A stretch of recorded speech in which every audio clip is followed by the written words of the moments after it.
this video, we will modify the main activity to host the navigation. An activity hosts the navigation for an app through implementation of a navhost interface, which is added to your activities layout.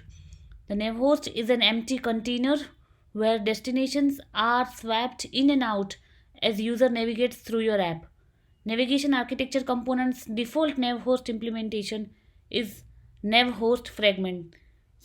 So let's go to activity underscore main.xml and add navhost fragment to it.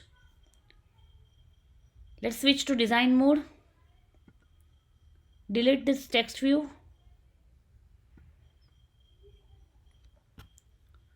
Go to palette, containers, and search for navhost fragment. Drag and drop it.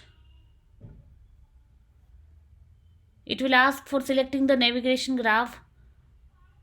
Select nav underscore graph and click OK. Add constraints to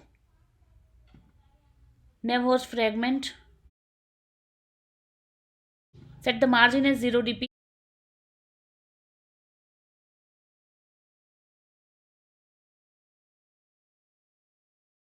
Set the width and height as 0 dp.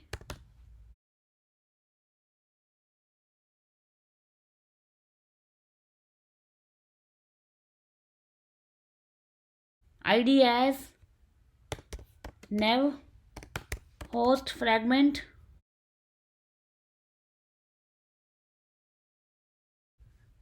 Let's run the app.